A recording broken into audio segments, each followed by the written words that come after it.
Find other great podcasts like this one at podmoth.network.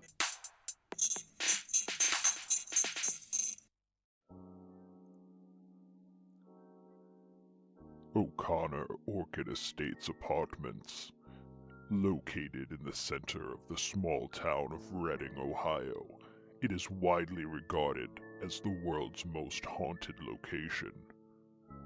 Join world-renowned paranormal investigators Abigail Reynolds and Michael Colby as they immerse themselves into every aspect of life in this building and expose the truth of its horrific history. Join us for My Creepy Haunted Life. Jack Billings presents Haunted Apartment Complex, starring me, Jack Billings, obviously. Damn it! How did you even get in here, Jack? Well, let's get spooky, crew.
Hello, dear listeners, and welcome back to another episode of the ODDentity podcast on the Podmoth Media Network, your bi-weekly foray into the weird, wonky, and sometimes downright spooky.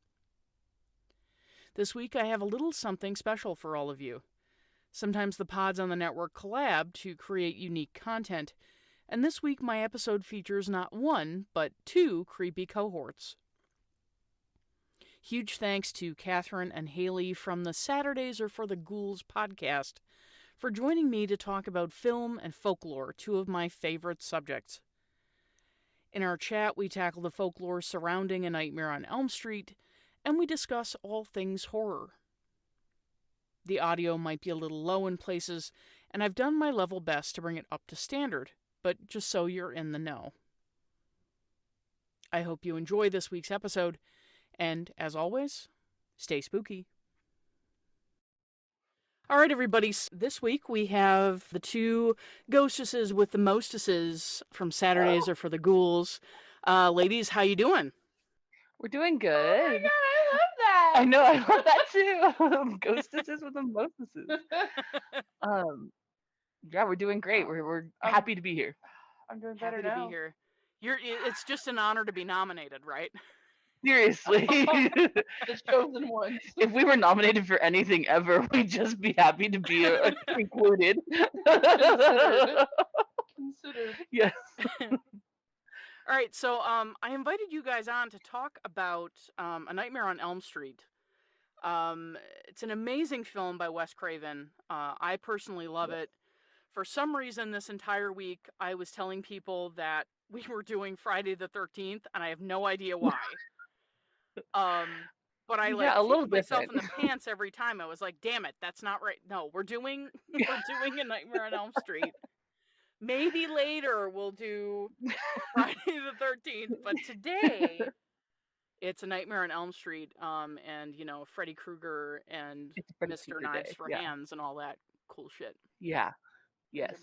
Um, The evil Wolverine. the evil Wolverine. Yeah. So yeah, you guys are going to tackle as the experts, the resident Yes. experts. You guys are going to tackle the movie itself, and then I'm going to kind of come in afterward with a little bit of information about the Laotian nightmare deaths that are apparently the inspiration for this particular film. Something I didn't know up until very recently. So So yeah, I thought it would kind of be a cool Yeah. pairing to kind of bring in the horror movie, and then also on the flip side do a little bit of folklore, because folklore is my jam. Yes. Yeah. We actually didn't know about this connection either until you brought it up, and so it was definitely interesting to kind of like read about it and research that part of everything. Yeah, it's strange because I don't think we think about movies that are considered like, hardcore like pop culture movies Right. as having anything behind them. Like they're all just Seriously. Yeah. smoke and mirrors.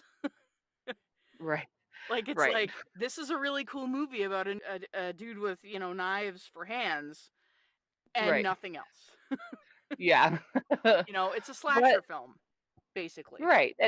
And back then, I mean, I feel like these were not um discussed until like 2000s in that time Sure. from my research. Like Wes didn't bring that up until later, I feel like. Yeah. And so back then slashers were just slashers to slash, you know?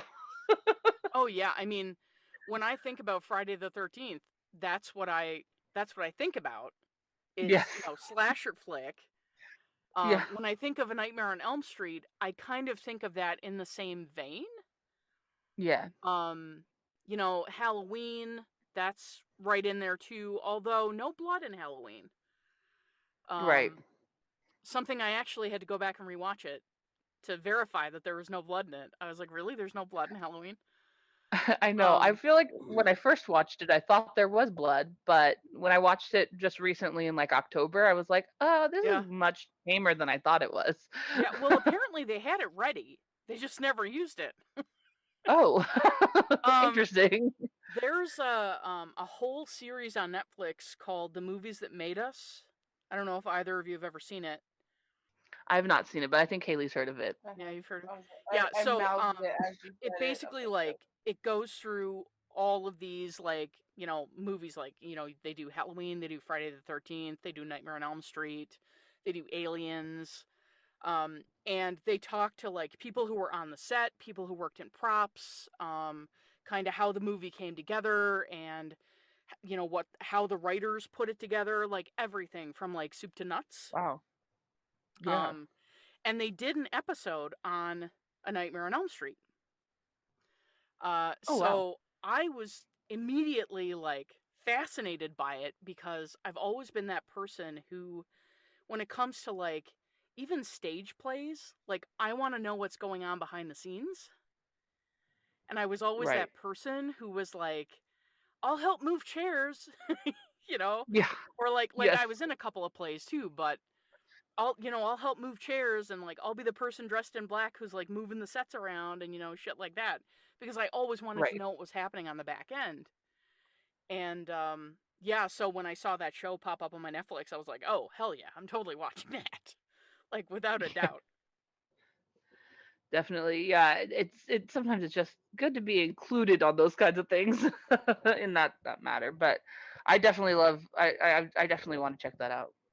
Yeah, it's really it's worth a watch. It's really fantastic. And some of it is really funny. There's a lot of humor in there. Because with the making of anything, there's always humor involved. Of There's always course, like blooper reels and shit like that. So something funny has to happen in 100 days of shooting something, yeah, right, or however right. long it takes. Yeah, exactly. So I guess you guys want to jump in with all of your movies, kind of fun facts and figures and Absolutely. Absolutely. So, Nightmare on Elm Street is uh just like briefly a synopsis. You're gonna get a Catherine synopsis, which is Catherine not quite synopsis. as detailed as Haley's. Um, but it'll be better than maybe our podcast because Oh, I'm yeah. I'm putting my best foot forward here. Um, so there is a man with knives with hands. sure. I'm already on the wrong foot. Who is in these kids' dreams that are straight up slashering them, and well, a lot of kids die, and then Nancy, oh Nancy, she finds a way to bring him into the real world, and then they defeat Freddy Krueger, Or do they? Yeah. And then there's the mini synopsis that Catherine can give you. And then we're going to go to our horror expert, Haley. Oh wow. Wow. Okay. She hates when I call her the expert. That puts so much pressure on me because I'm like, am I? I mean, Between you and me? Yes. Yes. So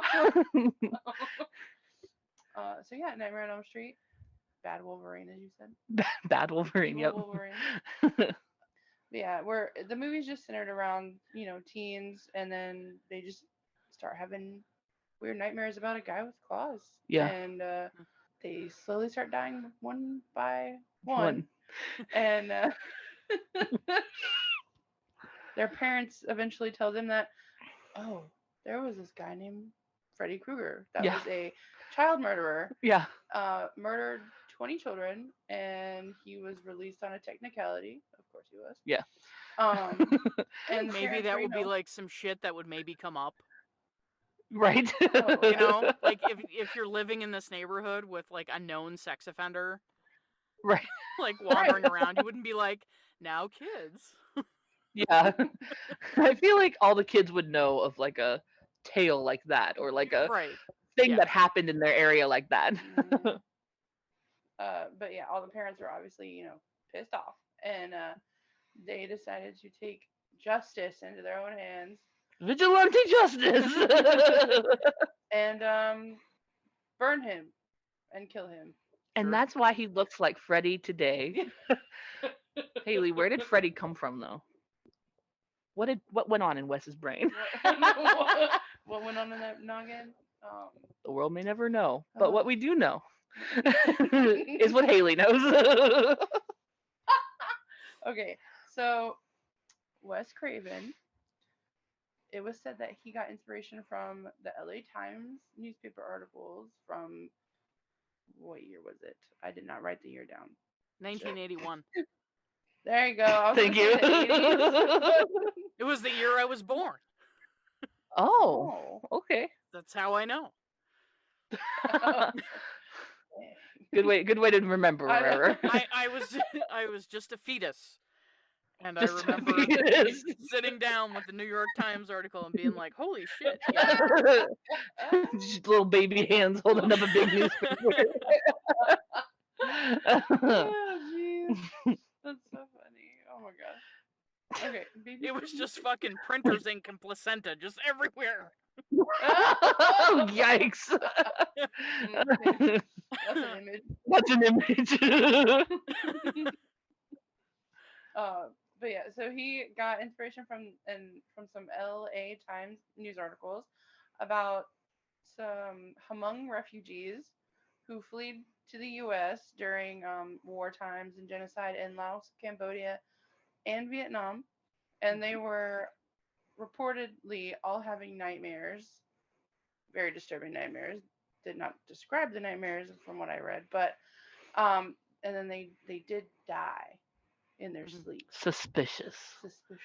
Da, da, da. They it's a little racial, but they were calling it Asian death syndrome, but then they did change it to Brugada syndrome or sudden unexplained death syndrome. Mm-hmm. Yeah, What's more sons. inclusive, you know? That sounds much better. Yeah, I know. Like, Sounds like anybody can have that. yeah, that sounds like more inclusive. And that is now very treatable with medication. Apparently, That's what I read. Oh. Is that the syndrome is treatable now via prescription medication? So I didn't know that was a legitimate like disease though. Yeah, and apparently the people who are also afflicted with this particular syndrome are also prone to fainting spells. Oh no. And I guess that's an indicator of having this particular syndrome, because essentially what happens is it's basically like a gene defect. So it causes abnormal electrical conduction, so like arrhythmias in the heart, ventricular arrhythmias. Say that 10 times fast. Yeah. Right. And that can lead to ventricular fibrillation, which can lead to death. Oh. So the people Ooh. that, had these fainting spells, if they were having them on a regular basis and they went to the hospital, they were Yeah. likely, like tagged or whatever as, somebody who could be at risk for this. Yikes. So essentially when I think that the last recorded case was like 2014 or something. Oh, okay. So, I mean, they're catching it now. They're kind of seeing the markers for that. So it's still pretty rare. It's still pretty rare, and I mean, in the beginning it was kind of rare. Like, Yeah. it wasn't like this is happening to a huge population. Right. It was just happening to this population of people who fled Pol Pot and his regime, the Khmer Rouge and all that, that kind of stuff, communism and yada yada, and came to the U.S. And so, Yeah. and I'm kind of getting into my own notes here, but it makes me wonder if it has something to do with PTSD, Right. and they fled this very violent regime, and they probably had family members who had died in camps, Right. and they came to the U.S. And so I wonder how much of that was just sheer panic that Right. kind of welled up in them when they got here and they realized they didn't have to do that anymore. I mean, PTSD doesn't go away. Right, exactly. I also wonder about Agent Orange, although it's been disproven because Agent Orange is a nerve affecting chemical. Oh, okay. So I wonder about, like, I don't know. I still wonder about Agent Orange and whether or not that played a role. I mean, even psychologically, like, the air is toxic. Right. Yeah, I Um, was kind of thinking some kind of like chemical warfare or something. If it wasn't just, yeah, Agent Orange, some yeah. other, I don't know. Well, I mean, there are still hospitals that have children in them that have been affected by Agent Orange even now. You know, Right. it's spanned all these generations. So Okay, some other inspirations that are not about people dying in their sleep, unfortunately. Oh. Um, Apparently the song Dreamweaver Oh, by inspired Freddy Krueger? yeah, well, inspired Well, him. Yeah. not Freddy Krueger, but Wes Craven. Yeah. You're right. You're right. Also, some Eastern religions put in some inspo in there. Some say he even got the inspiration from some students that he had at Clarkson University in 1968. Oh. They made a film that parodied contemporary horror films, and it was filmed along Elm Street in New York. So Oh. I was like, Elm Street. Anyway, Every time I see a street sign that says Elm Street, I'm like, death. I wonder if it's there's- like I'm never when gonna they fall asleep on say- that street. it's like when they say the name of the movie in the movie, In the movie, Yep. yeah. and you're like, Ah. It's just a secret in between us and the movie makers. And then other than that, I just had I guess some little Fun facts fun with facts. Haley. I will do this little game because we do it all the time. How much do you think this made, Catherine and Janine? Well, I actually looked that part up, unfortunately. So, Janine, do you know how much money this movie made? I do not. If I had to hazard a guess, I would say, let's see, I'm trying to think of like what's a reasonable number for a movie, Would you like to know how much it cost to make? Yes, Would that help you? I think so. 1.1 million was the budget. It actually was 700,000, but then they got a lot of Grants or something. yes. Okay. They got a lot of money from some. I forgot what they said. It was some random guy that wanted his girlfriend in the movie. Oh, really? So it went to 1.1 million. Whoa, he donated a lot of money. Did she get in? I don't know. I sure hope she did. So I guess it cost 1.1 million to make. Okay, so I would say at the box office, it probably made, let's say, 3 times that. I was like, We had to do the math for a second. So like 1 times 3 is 3 million. He's like, don't make me math, motherfucker. It's actually way more than Yeah, that. it is way more than that. How Oh, much wow. is it, Haley? $57 million. You were only off Nikes. $54 million. You still get a Spooky Baby Board. You get a Spooky Baby Board. Check out in the mail. Crazy. Yeah, it is. It made an insane amount of money. It definitely made them. Wow. So what? Why do you think that is? That it made back so much money? Yeah. Why do you think it made back so much money? I think that let me just look at my notes for a second here. I read this and I noted it down. This is important. I must write down. I just picture you like covered in fucking Post-its.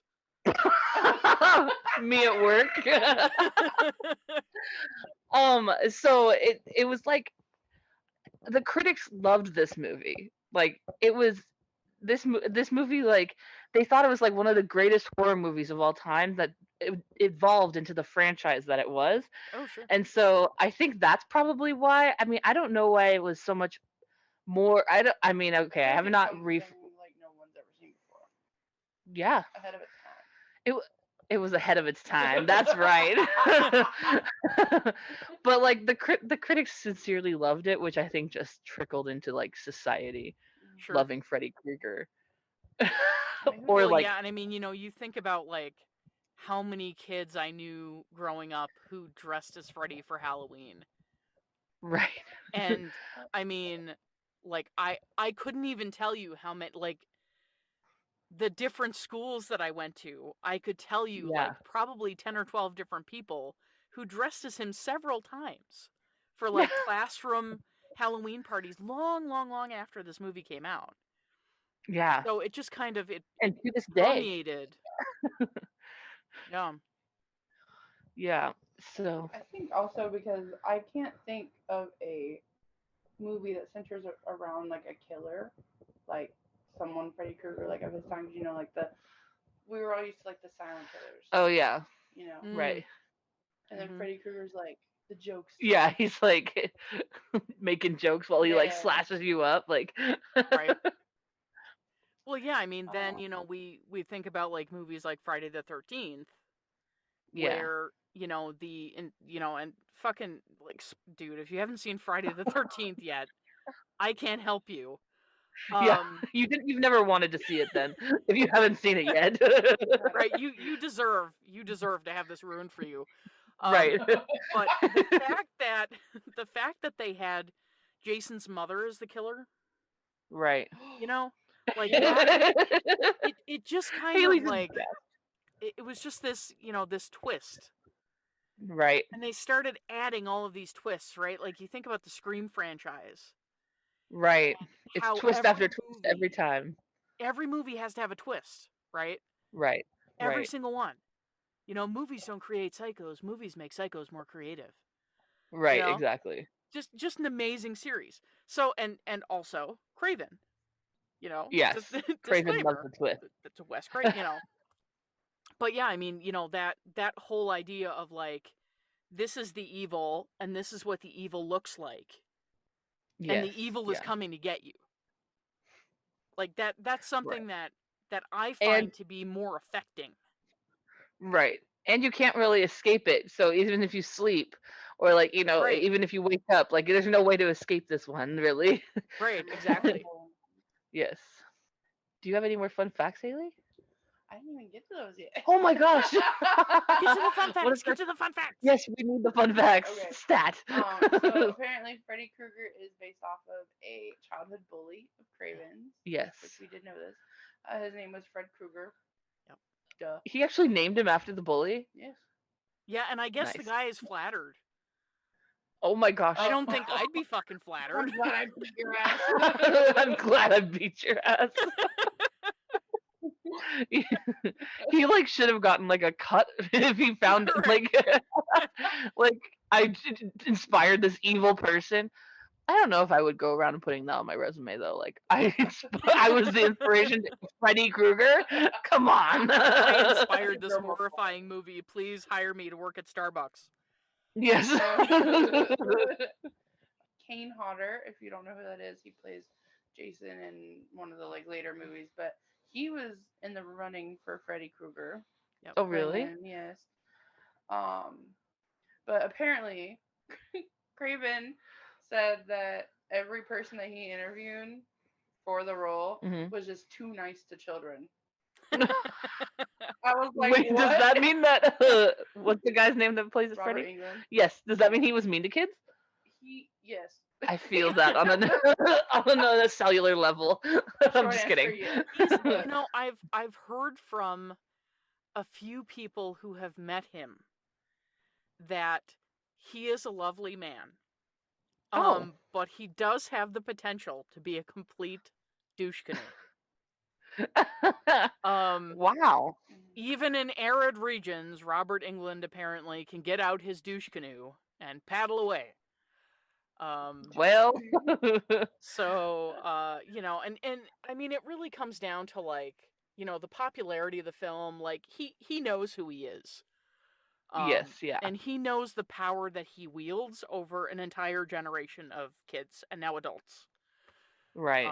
So it's not like he's gonna be like, okay, you know, whatever, like, come on, let's take a picture. Hi, how are you? You know, I'm Robert. Like, no, it's, like he's gonna put the glove on and he's gonna try to like fucking attack you in the picture. You Right. know, like it's gonna, yeah. So he's apparently he's a really cool guy, but he has the potential to be kind of douchey. Right. Like when I met Roger L. Jackson, he was like speaking to me in the Scream voice while we took the photo. He was like, "Don't smile, don't fucking smile," and I was just like, because I was already like just. He was a nervous I wreck. was a nervous wreck and so I was just sitting there looking at the camera, smiling, and he was like, "Don't smile, don't fucking smile," and I was just like started giggling because I was like, I go, the Scream guy is sitting right next to me in the Scream voice, telling me in his like it was just, you know, he played the character a little bit while we were taking our photo. I was baffled. Anyway, Now, that's my only claim to fame. Why did I always think that was just a voice changer? No, he can do it like Oh, really? out of Oh, yeah. yes. Oh, wow. Yeah. Okay. Very talented man. Yes. You're right. Talent from miles. He's a man of many voices. Right.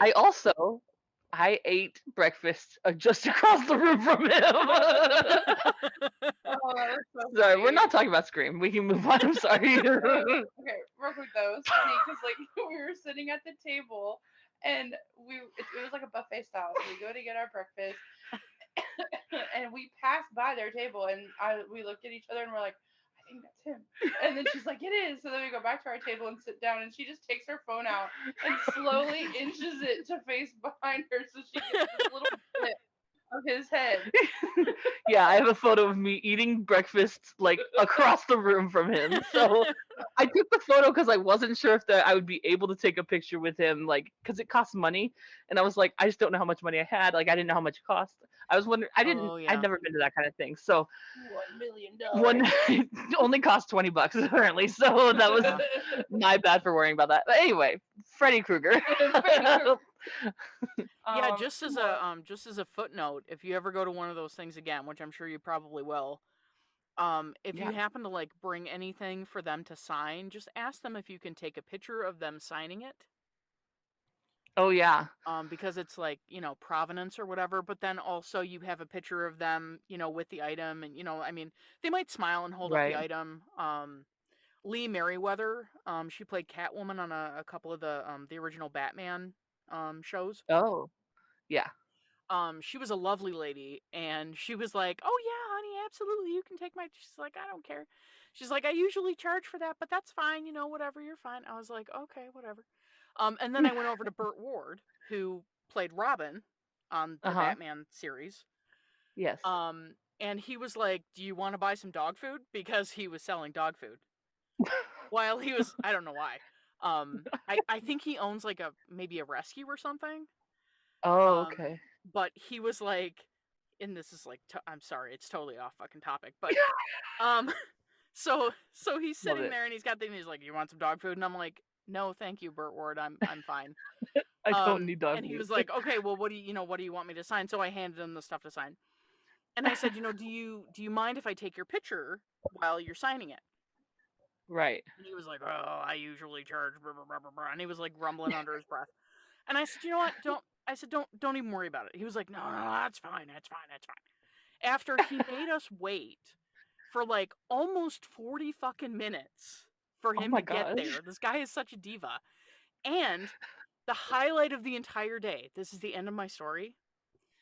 Gordie Howe, hockey legend Gordie Howe, Yeah. was sitting just behind where we were lined up in queue to see Burt Ward. And Gordie Howe asked me, "Who are you waiting for?" And I said, "We're waiting for Burt Ward." And he was like, "Isn't he supposed to be down here by now?"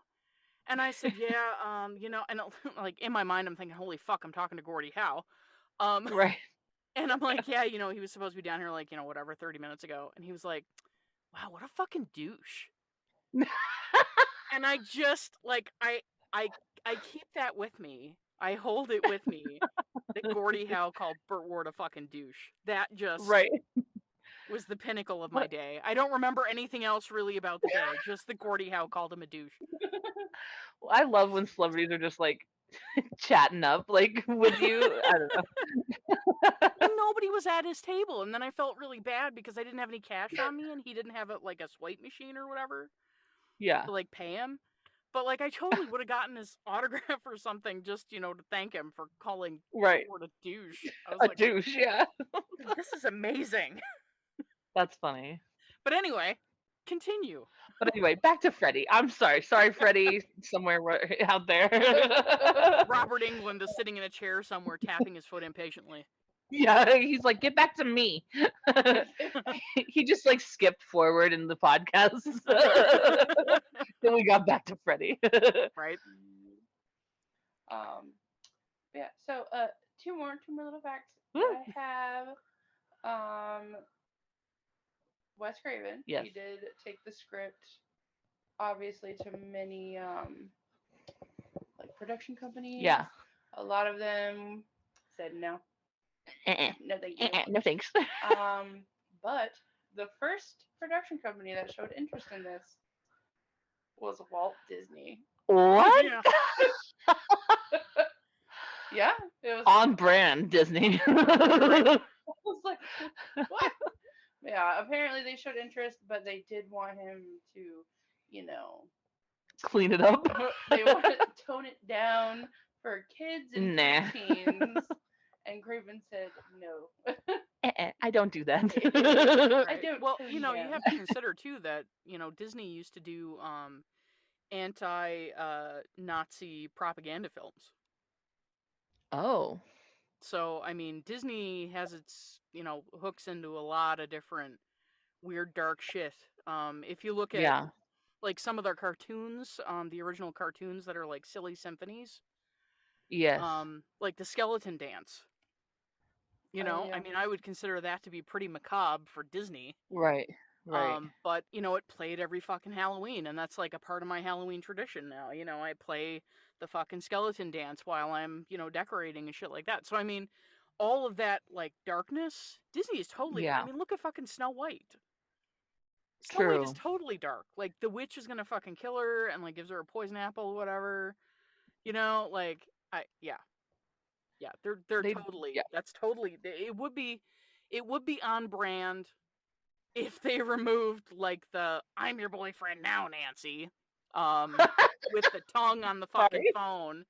Yeah. But as far as like oatmeal stairs are concerned, that would be on brand for Disney. Right. On brand. And then last one, which I thought was interesting, Freddie's sweater, which is red and green stripes. Craven chose this because he read an article from 1982 of the Scientific American that they are the two most clashing colors together. Yep. Oh. So he chose this. Nice. That's all I got. And you were reading that article as well at 1 year old, right? Yeah, right, exactly. Yeah. Yeah, oh yeah, I knew all of that. Yeah. Another fun fact, the bathtub scene. Yes. They actually had one of the prop guys like in the water, so they created this bathtub that had another deeper section close to where like the Yeah. train would normally be. Yeah. And so the prop guy was kind of crammed in there. And That's had weird. the glove on his hand and was sticking it up between Nancy's legs. Oh my. So he was actually in the water in the tub with her. Like he was fully underwater then. He was fully underwater, and he had his legs like tucked up or whatever, and he was fully underwater, fully submerged, and he had just the gloves sticking up. And that's like, as far as I am concerned, is one of the most iconic scenes. Yes, yeah, for sure. Next to Johnny Depp getting sucked into the bed, and then the bed spewing blood all over the place. Right. Which, another fun fact, that was on a rotating stage. Oh, really? That entire bedroom that they created was able to spin completely upside down. Wow. So that's how they got that shot. And when they did that, they electrocuted a whole bunch of fucking people because the water didn't really have anywhere to go. Oh and my like, goodness. They had all these, like lights and shit like that running. So a couple of people got low-key electrocuted. Oh my god. Oh my. There was no, no casualties, but nothing too No, severe, thank goodness. But yeah, it was the basement that they filmed the scene in with like the boilers and stuff. Yes. I guess that was like literally made from asbestos. Oh, damn. They didn't find out until like after they finished all the shooting and stuff that it was literally just everything was made of asbestos. Of course. On the set of Nightmare on Elm Street in 1980. You may be entitled to compensation. I think that the threat of like lung-related cancers and illnesses really kind of pushes it over the edge, Seriously. Oh yeah, yep. And I think that's it. I think that's all I've got. Oh. But yeah, just fantastic movie.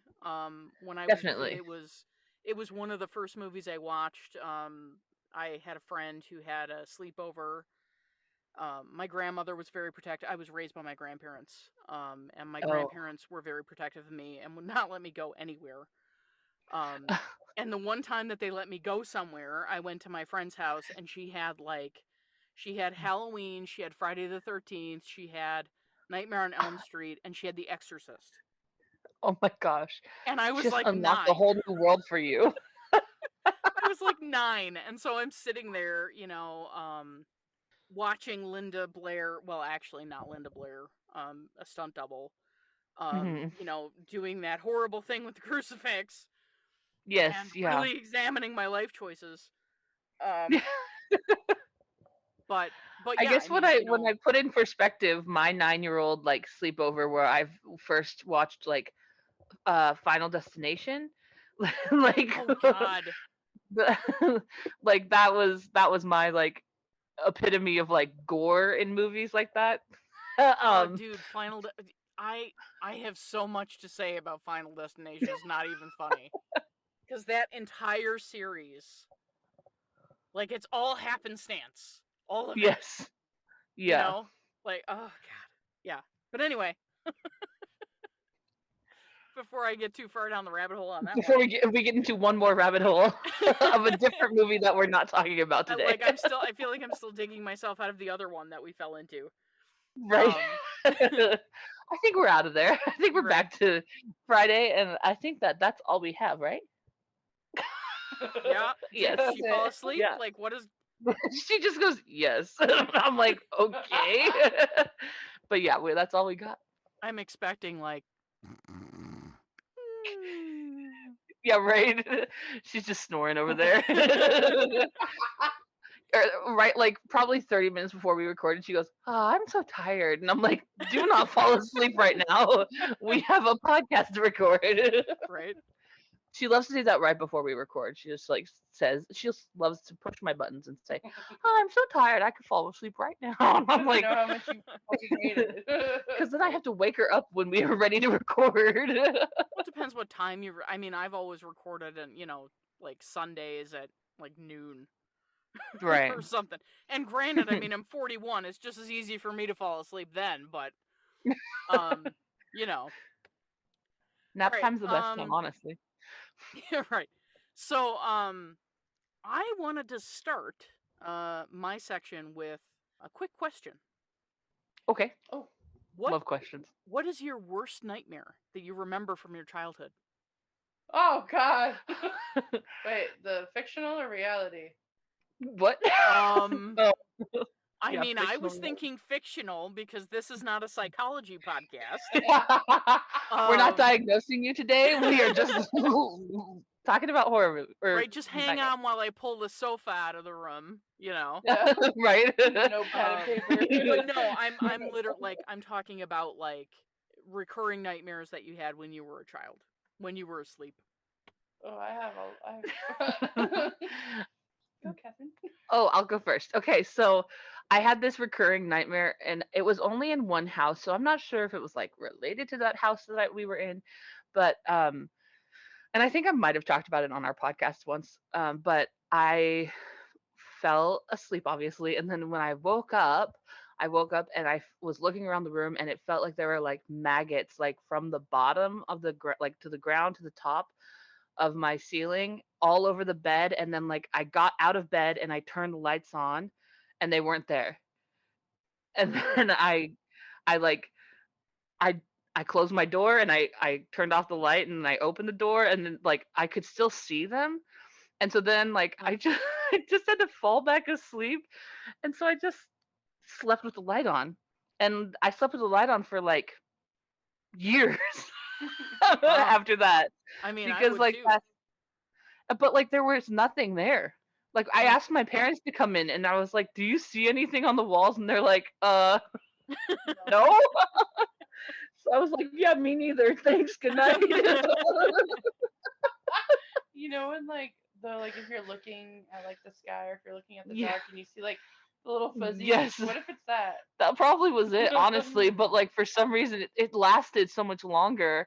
Yeah. And I Like rubbing your eye. yeah. Anyway, so I was terrified of maggots in my room, I guess. That's my nightmare. And how old were you? I'm sorry if you said. I'd say like 13. Oh, okay. I'm trying to think. Okay, I guess I have two. One is a similar, like the same recurring one. Another one is like same theme ish. So one, I haven't had one in a while of this one, but I'm in the ocean. Oh no. Dun-dun. Dun-dun. I'm in the ocean and I'm like just floating in the middle, like I'm underwater, just like No boat? no boat. It's just No door? nothing. No jack? Damn. Nothing. No damn. No. Oh no. And I just see this thing coming at me, and it's obviously a A shark. shark? A great white. In case you needed to know. I'm scared. And it's just like coming at me, like, and I'm just swimming. I'm swimming for my life, and I see like a ladder, right, like to get out. So I'm like trying to climb up the ladder, but for some reason I can't get up the ladder, and then I just turn around, and then the mouth is just coming at me, wide open, and I wake up. Oh no. That reminds me of the time that I tried to get out of the water when I went to Belize. There was like a little ladder on the side of the boat. And so I had to like basically roll like it was like a beached whale. Me. Rolling out of the boat. And this guy, this little Hispanic guy who was like standing there cutting up pineapple was just like looking at me laughing his ass off. Oh god. Give me chills. So did the ladder? You just never got to the top? Did it just like continue being a ladder up and up and up? I just kept. I don't know. I just couldn't. It was like one of those short ladders. That's but terrifying. That's terrifying. Yeah. So I've had that one a few times. Mm-hmm. Another one is I'm in a house. Like my family moves to this house. It's like a whole movie. I tell myself I could write like a movie about this probably. But family moves to a house. I'm not me. Like I don't look like myself. So maybe that says something about me. But you know, we're not here for that. But we move into a house. Typical. I hate living where I'm at. You know, but I do meet like new people. I meet a guy, have relationship with boy. And then I like that it's PG. Have relationship with boy. Well, like, how long is this fucking dream? Like 16 years, 3 kids later? It feels that way. 3 kids later. No, but basically, like, I get with this boy. I think he's cute. And then for some reason, like, I don't know why, but it's just this one night, full moon, you know, because of course it is. And the house is like, nope. Okay. The house is on like a lake. Okay. Or like I guess beach, whatever. I don't know. There's like a sand area, and full moon night, we're in our house, and all of a sudden, dead people come out from the water. No. And start attacking the house. And I just remember being really scared, and I like locked myself in my room. And the leader of this undead people is my boyfriend. Oh my god! I feel like I saw this on Supernatural once. Like, I've had this dream, same like theme, like dead water people, but like different settings, I guess. I feel like your phobias all surround water. Yeah, I was gonna say there's a lot of water in your dreams. That's interesting. Yeah. I'm a water sign. Oh my gosh! Really? Are you really? Yeah, she is. We both are. Oh, that's interesting. Yeah, I'm a water sign also. Oh my gosh, what are you? I'm a Pisces. We're Scorpios. Oh, that makes sense. Wait. It makes sense. What? I have known a few Scorpios in my time, and it just makes sense. In a bad way. That sounds like a negative experience. Yeah, no. No, it wasn't necessarily a negative experience. It's just I find that the way that Scorpios interact with other people is usually a little bit more like, I don't know, like jovial, I guess. They're just like more, like laughable and, yeah. Oh. I see. I don't know. We're just so funny. Just so funny. So funny. Yeah. What is your worst nightmare? Amazingly enough, my dream does not focus on water, even though I can't swim and I'm like terrified of deep water. Oh. Mine involves this, and I should preface this by saying that I don't dream in color. Okay. My dreams are only black and white. Generally, if I do dream in color, it's like explosive. Like so colorful it makes you nauseous, kind of colorful. Oh. Like when someone turns the vibrance up all the way on their photos? Yeah, like it's, Instagram filter, right? Yes, yeah. Like the nth degree. So yeah, my dream involves this tall, I'm assuming it's a white house because my dreams are black and white. Okay. And the windows are dark and it's sitting in like the middle of this field. And I am similar in the way that I dream like movies or books or whatever. Yeah. And so this house is surrounded by tall grass on all sides. And the grass is so tall that you can't see over it. You can't really see where it ends. It seems like it doesn't end. And all you can see is just this gray patch of sky and like one of the peaks from the roof on the house. So in my dream, I'm just in this field pushing the grass aside, trying to get to this house, and I can hear like whispering sounds all around me, like it almost sounds like wind through the grass, but it's not. It's people whispering. Oh. And for some reason, I can't make out what they're saying. But it gives me like this really weird, I always have like this weird sick feeling kind of in the pit of my stomach, like something bad is going to happen. Yeah. So I just push forward, I'm trying to get out of the grass. And then I reach the porch, and then I step up onto this, it's like this worn out, kind of old, like dilapidated porch. And I try to look into one of the windows, but it's really dark and I can't really see anything, but there's like something silver flashing in there. Almost like a fishing lure. Okay. Like something, I don't know, something weird flashing. And then suddenly it's like instantly dark outside, and the only light that's around me is from the moon. Oh, And no. so I make my way up to the front door and I turn the handle, and as I turn the handle, I can hear somebody calling my name in like a really low voice. And as I start to push the door open, I wake up. Oh. So I never find out how the dream ends, and I had it consistently for almost 10 years, every night for almost 10 years between the ages of 10 and 19. Holy moly. And then it just stopped. I haven't had it since. Wow. I don't. So I'm surprised both of you remember dreams like that. Yeah. Like I don't remember like when I have like actual sleep dreams. I don't remember them like for long. Like I'll wake up and like be upset because someone was mean to me in a dream, but then I'll forget because it like goes away really fast. Yeah. So I don't know. I can't remember anything in real life either though. So it doesn't surprise me that I can't remember my dreams. Well, I mean, in my case, if you have it every night for 10 years. Yeah, I guess you memorize it. I mean, when it first started happening, I just remembered like the house and the grass. Right. And as I got older and as I started to have it more and more, I was like, okay, now it's like a movie. Like I'm actually like in a movie, and I'm a character in a movie. And in all of my dreams, I'm a character in a movie. I don't ever see myself, which is really interesting. There are never any mirrors in my dreams. I can't ever see myself. Like you're a ghost. Yeah, I don't know. It's almost like I'm spiriting my way through my own dreams. It's very strange. Right. Um, That's crazy. but I guess what I'm getting at is dreams can tell us a lot about who we are and kind of what we've got swimming around in our head box at any given time. Right. There was a study I read. I believe it was from Scientific American.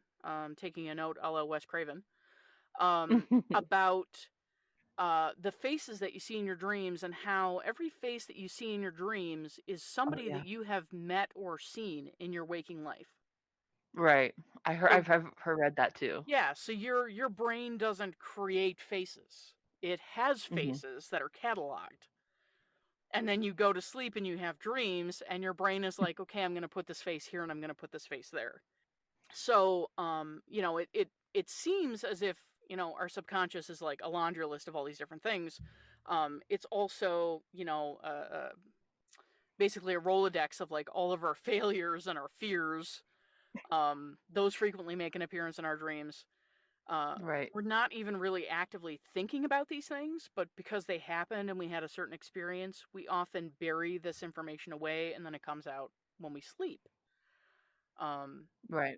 So, I mean, dreams in general are odd and they're strange and sometimes they're macabre, but I think that the real question is, do dreams serve a purpose? And, like, what kinds of power do we hold? Do they hold over us? And then also, if we die in a dream, can we die in real life? And then, so I thought about that parallel with A Nightmare on Elm Street and this whole situation with, Laotian immigrants dying from this sudden death syndrome. Everything that I found about this, it seems to begin in 1981 with that article, as you mentioned. And it begins with a young boy whose family has fled the Khmer Rouge, Pol Pot and all that, and he begins to have trouble sleeping. So he says to his parents, hey, there's something, it feels like there's something haunting me. It comes to me in my dreams, and, I feel like if I go to sleep, I'm going to die. And so his family are like, well, I mean, this is a little wild. Like, I don't know why you would think this. Like, everything's going to be okay. So his family gives him some sleeping pills, and they figured everything would be fine and the ordeal was over. But then one night they hear their son screaming, and they run into his room, and by the time that they get there, he's dead. And they find out that he hasn't been taking the sleeping pills. He's been like hiding them under or inside his mattress. And there was a coffee pot in his closet. So so he's just trying to stay awake. So he's trying to stay awake. He did not want to go to sleep. And the only explanation available was that he was frightened to death. That's crazy. Yeah. I went through this phase where I was afraid to fall asleep or afraid to be asleep, but I never went as far to like try to stay awake though. Oh, like sure. I would fall asleep at like 3 a.m. But that's just because I couldn't stop my mind from racing, and Sure. but it wasn't because of a dream either or anything that I thought was haunting me. I was just kind of afraid that if I fell asleep I would never wake up either. But I obviously didn't. I'm still alive, in case you guys are wondering. I'm not a ghost. Right. Except for the podcast would be more interesting if I was a Oh, ghost. right. Plot twist. Plot twist, I've been dead the whole time. It's like plot twist. We're only one person. We're only one person. Just making different voices. Hey, sometimes when I listen to us, I can't. I'm like, is that Catherine or me? I know, sometimes I can't tell us apart either. So when we talk about this SUNS, or sudden unexplained death in sleep, another kind of perspective we can take is in the realm of folk legend. So the Ban Gun Gut is a folk term from Manila and Tagalog, meaning to rise and moan in sleep. And in the 1980s, there was a series of sudden deaths that swept through several Asian communities. And medical professionals called this, like you said, sudden unexplained death in sleep, or SUNS.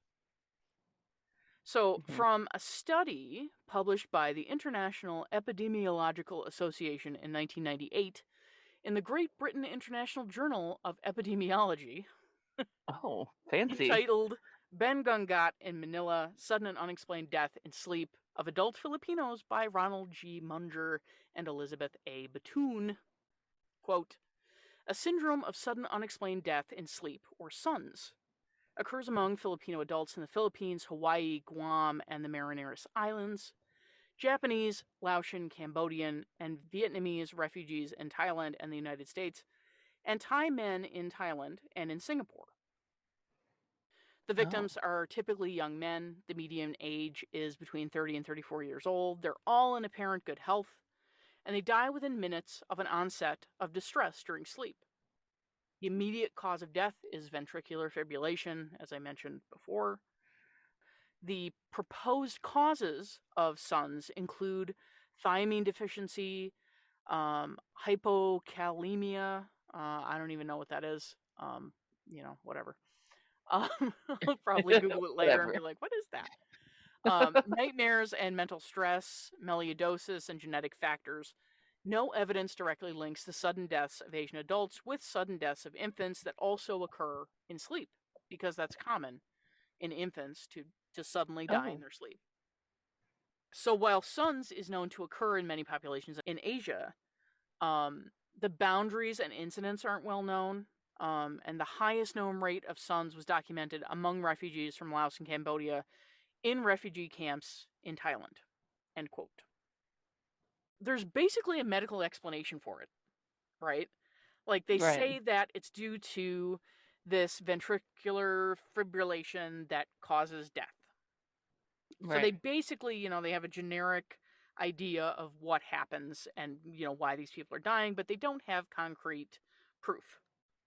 In this case, I thought it would also be interesting to delve into the folklore, because there are some similarities between the folklore in that part of the world and the folklore from my part of the world. I don't know if you guys know this, but I'm Canadian. Okay. So I'm originally from a place called Newfoundland, in Canada. It's like the furthest east you can go before you fall off into the Atlantic Ocean. It's an island. Okay. And there's a lot of folklore in that particular part of the Oh. world, and a lot of folk tales. When I started doing research about this suns, I also came upon a lot of research about sleep paralysis. Oh. And I guess a lot of the people who, eventually died of suns, had experienced like these fainting spells or this experience of like almost a sleep paralysis beforehand. I And see. I thought about this, whole folklore angle, and I was like, holy shit, this is just like the folklore that I have in my part of the world. There's a creature called the hag, Oh. and she essentially creeps into your room at night. You're hagged, basically, is what happens. Somebody calls down the hag upon you because you've done a wrong to somebody. So they say, wow. you stole, carrots from my garden. So I'm going to set this creature upon you. Wow. And it sits on your chest and it sucks your soul out through your mouth. Oh. So that's my part of the world, right? And the hag is supposed to be like this wraith-like, skinny, long stringy hair, just like this horrifying vision of like inhumanity. Oh my gosh. So when we talk about Ben Gungat, this is a vengeful spirit that is found in Ilocano folklore. And let me tell you, the folklore behind Suns is pretty unnerving. Oh. So the vengeful spirit is described as a huge old fat woman who lives in a tree. Now, stay with me here. Okay. The vengeful spirit, right, is this old fat woman who lives in a tree. So how she manages to get up there is a mystery to me, but there it is. She's probably got a couple of good hips and some decent upper body strength, I guess. I don't know. Yeah. I don't have all the answers. So, right. So when the trees get cut down for use in the building of a home or like the building of a bed to make like bedposts, when the wood is processed, the Bangungat migrates into holes in the post.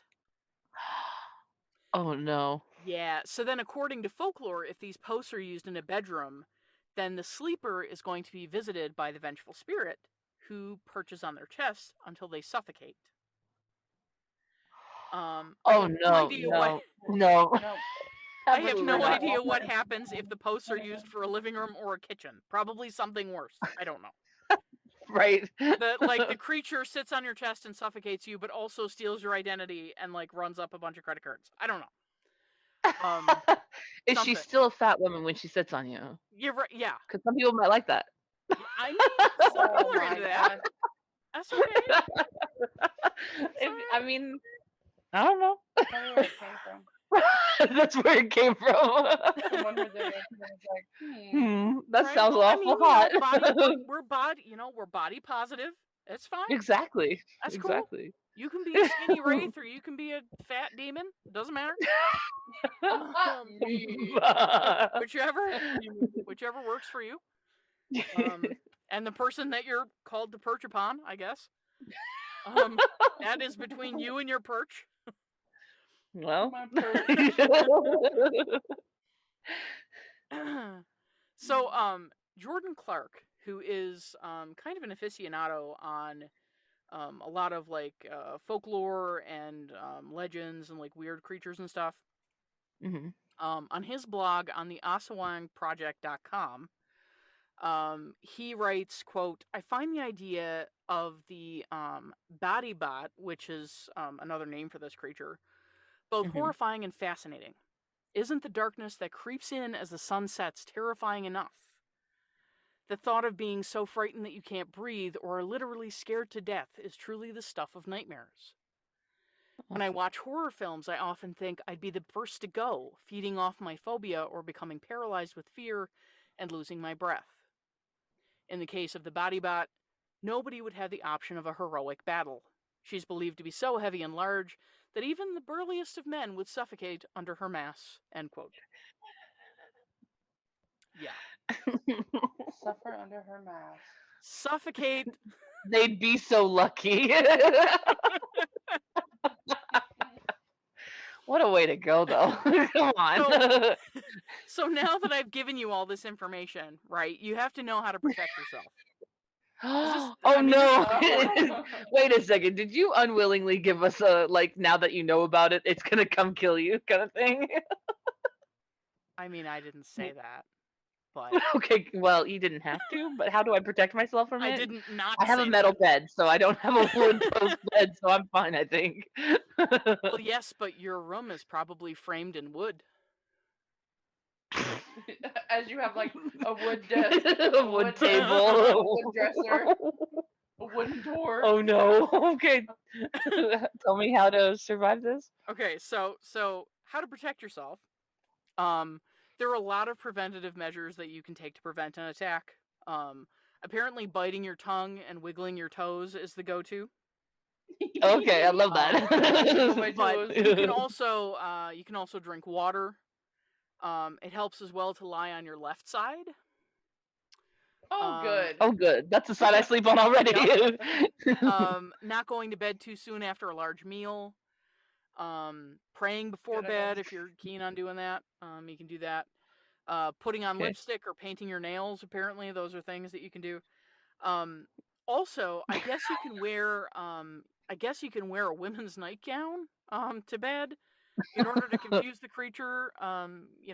Thus cementing this folkloric practice in a time when there were only two genders represented, and only one of them Right. would confuse an evil spirit by wearing a nightgown. Right. So So not is sure, it that she not doesn't sure. like women? Is that she's not interested in women? Because that might I'm be not my sure. saving grace. I'm not sure how wearing a nightgown as someone who identifies as female would confuse it in that situation. Yes. Yes. I don't understand. I don't know. Not sure. Yeah. But anyway, so Hmm. yeah, when I first thought of the Bangungot, I instantly thought of the hag in Mhm. Newfoundland folklore. And if you happen to be hagged, you place a board on your chest with a nail sticking up out of it, and Just then in when the case. hag comes to steal your soul in the night, it'll sit on the nail and impale itself and be defeated. Okay. Apparently, that's a thing. I'm probably not gonna sleep with the board with the nail. I feel like I would stab myself. Yeah. Well, you know what you do. You make sure that nail is nice and rusty so that the hag also gets fucking tetanus. Right. Because fuck Because that then creature. she won't be back for sure. You just wake up with it on your chest. Dead. She's like, feverishly checking all of her documents to see when her last tetanus shot was. She's like, I can't believe you gave me tetanus. 10 years and 2 days ago. Fuck you. Oh, jeez. But yeah, so the Philippines and Newfoundland are not the only places that have creatures like this embedded in their Oh, folklore no. tales, which is something that I find kind of fascinating. Yeah. Like Catalonia, region in Spain, has a tale of the pasanta, a black animal, often a dog or a cat, that invades people's homes and sits on their chests while they're asleep, making it difficult to breathe and causing nightmares. Oh. In certain parts of Brazil, there are folklore tales of a creature with long fingernails that lurks on people's rooftops.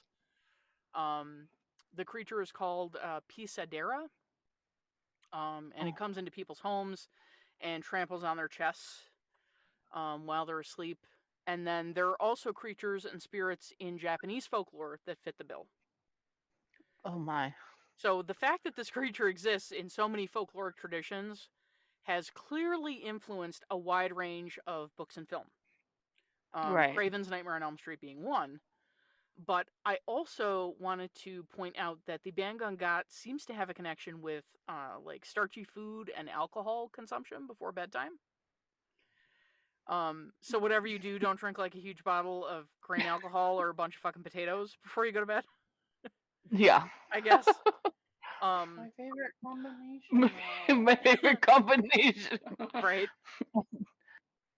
I also wonder about PTSD and Agent Orange because I think it's entirely possible that those two things, either on their own or in combination, could cause Mhm. just undue stress, strain on the heart. Yeah. And could cause people to pass away in their sleep.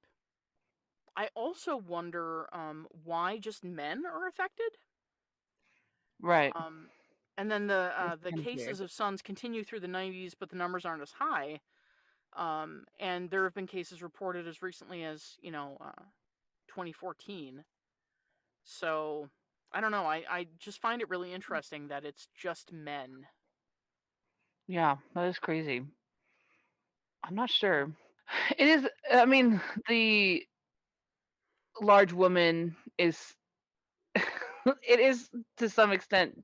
She only wants to attack men, but Sure. are the other ones primarily attacking men, or is it kind of anyone's That game? that I did not notice in the literature that I pulled for source material. Yeah. I know that in Newfoundland the hag is not just set upon men. Yeah. It's So. just as common to set the hag upon a woman who has um, cheated, with your boyfriend. Oh. So I mean, it's not uncommon. Yeah.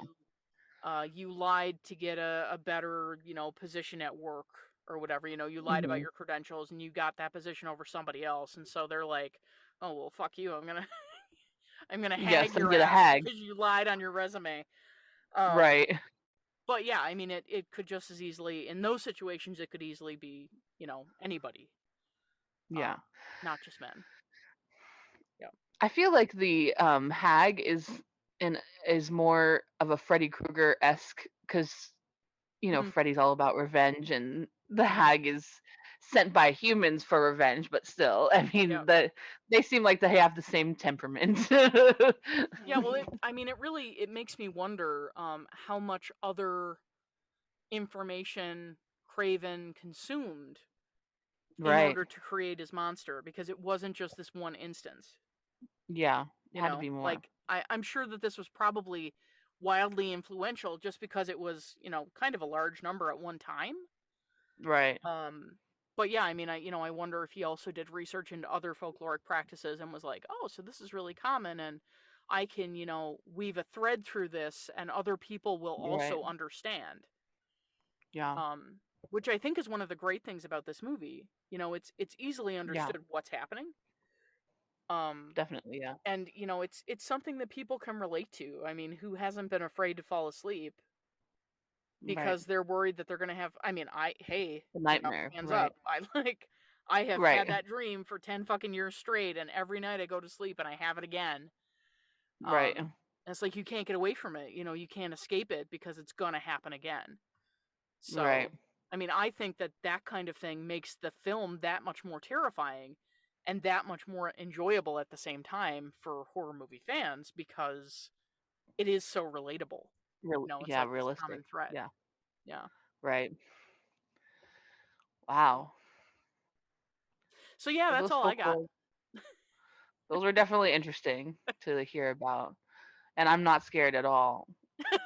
I'm You're gonna just sleep like a lucky I don't baby have to edit tonight. it. Yeah, I'm just lucky I don't have to edit it. Yeah, right. I want to thank you both for taking the time to sit with me and go through all this fascinating stuff, and it's been a pleasure. Yeah, Aw, yeah, we loved being here. It was it was great. fun. It was fun. And we'll absolutely have to do this again sometime as well. Totally, that would be so fun. Um, We're maybe we're planning maybe on with having some. Jaws. Yes, I know. Oh God, We did quite a few movie references in this one, like Jaws, what are we gonna Scream, do next? Titanic, even like Oh God. Well, I mean, you well, guys you're have already done Scream, and that would be like my yes. next go-to. Um, Well, we'd love to come on your podcast and talk about Scream. We'll talk about Scream any day. Mhm. oh, we could do that. At I this point, we're actually, I experts. think that's rooted in truth as well, so that actually might work. Yes, the Um, original one was rooted with the Gainesville Ripper, oh sure. um, that that true crime story, and we did Yeah. that one on our podcast. Yeah, I don't usually do a Check lot it of true out. crime. But yeah, I mean, we could totally tackle that.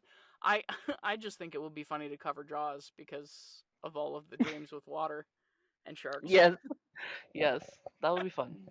That would be just But traumatizing. we'll do it like in a high-rise apartment building somewhere. Yeah. Because it's not like you're going to be in the fucking elevator and you're going to hear "damn it." Like that's probably not going to Damn. happen. Right. Probably not. Yeah, you'll probably be fine. Josh usually has to live in water. It's the swimming pool for me. It's the swimming pool. I used to think that it was gonna come out of the toilet. Jaws? Yeah. Oh, wow. I mean, how big is your toilet? Well, no offense. Normal size. Then probably not.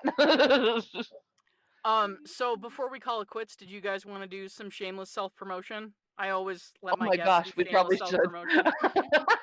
Go, take it away, Catherine. You Oh. know. Catherine and Haley, this is us. I'm so prepared for that. We are Saturdays are for the ghouls.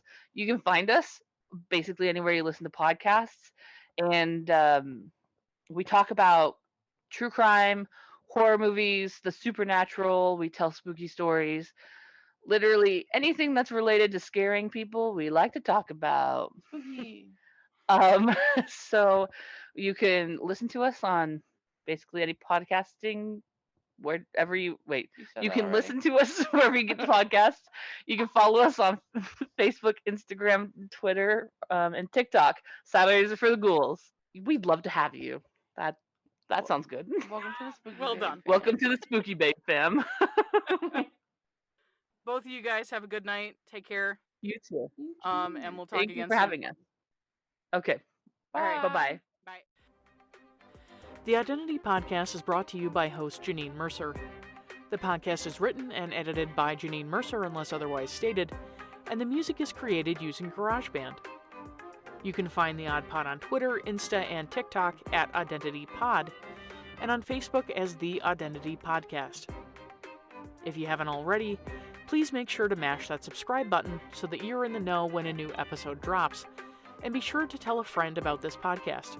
I'd really appreciate it. Please be aware if you purchase an item from one of my sponsors using my promotional code, I will receive a small kickback. Every little bit helps.